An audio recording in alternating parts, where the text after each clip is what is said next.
नमस्कार साथियों, स्वागत है आपका एक और जानकारी भरे वीडियो में। साथियों, सेंट्रल यूनियन ट्रेड फेडरेशन की ओर से फाइनेंस मिनिस्ट्री को एक पत्र लिखा गया है जिसमें आगामी बजट सत्र में कर्मचारी गण और पेंशन भोगियों की मांगों को बजट में शामिल करने का प्रस्ताव रखा गया है। साथियों, इसमें बहुत सारी सिफारिशें सेंट्रल ट्रेड यूनियन की तरफ से की गई है, जिसमें पेंशन भोगियों की मिनिमम डिमांड 9,000 रुपये करने और महंगाई भत्ते से जोड़ने की भी सिफारिश की गई। इसके अलावा कर्मचारियों के बहुत सारे मुद्दों को इसमें सम्मिलित किया गया। यहाँ पर आप देख सकते हैं 24 जून 2024 को ऑनरेबल मिनिस्ट्री ऑफ फाइनेंस को ये पत्र लिखा गया, जिसमें अन्य यूनियंस भी सम्मिलित हैं, जिसमें LPF, UTUC और अन्य फेडरेशन और एसोसिएशन ने भी अपने सुझाव दिए हैं। तो साथियों, ये बहुत ही इम्पोर्टेंट अपडेट इस पत्र में इन्होंने दी है।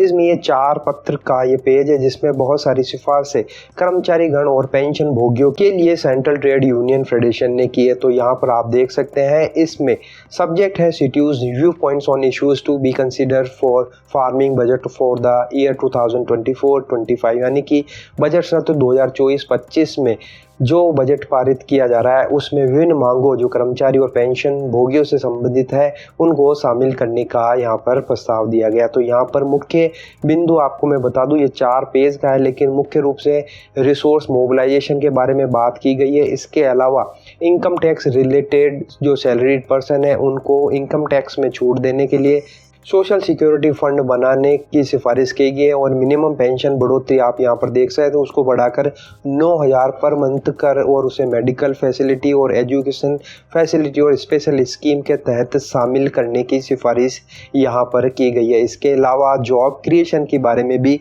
बात की गई है कि सेंट्रल और PSU में जॉब क्रिएट की जाए।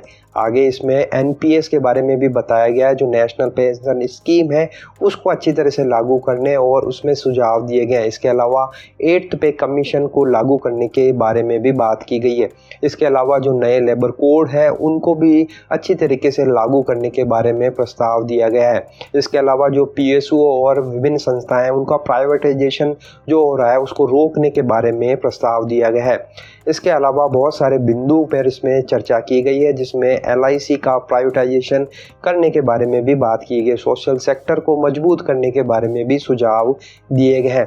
इसके अलावा प्राइस राइज जो हो रहा है, महंगाई को रोकने के कदम उठाने के बारे में भी सुझाव दिए गए। इसके अलावा EPF में सुधारों का प्रस्ताव किया गया है, जिसमें EPS, PF और EDLI स्कीम के तहत रेमिटेंस जो लियाते हैं उसको कम करने और जो मिनिमम पेंशन है उसे 9,000 रुपये और महंगाई भत्ते से जोड़ने के बारे में बात की गई है और बिना किसी डिस्क्रिप्शन यानी कि बिना किसी भेदभाव के इसे लागू करने के बारे में सुझाव दिया गया। ESI को सभी को बिना किसी भेदभाव के सभी के लिए लागू करने की भी सुझारिश की गई है। तो साथियों, आप देख सकते हैं ये 4 पेज का सेंट्रल ट्रेड यूनियन फेडरेशन की ओर से फाइनेंस मिनिस्टर को ये पत्र लिखा गया है कि आगामी बजट सत्र में ये सारे पॉइंट सम्मिलित किए जाएं और वर्कर्स और पेंशन भोगियों को राहत प्रदान की जाए। तो साथियों, ये बहुत ही महत्वपूर्ण अपडेट थी जो फाइनेंस मिनिस्टर को सेंट्रल ट्रेड यूनियन की तरफ से ये पत्र लिखा गया। आपको इस बारे में क्या कहना, अपनी राय कमेंट बॉक्स में जरूर बताइए। वीडियो अगर आपको अच्छा लगा तो लाइक शेयर कर दीजिएगा। इसी तरह की अपडेट पाने के लिए आप चैनल को सब्सक्राइब जरूर कर लीजिए। तो फिर मिलते हैं नए अपडेट के साथ,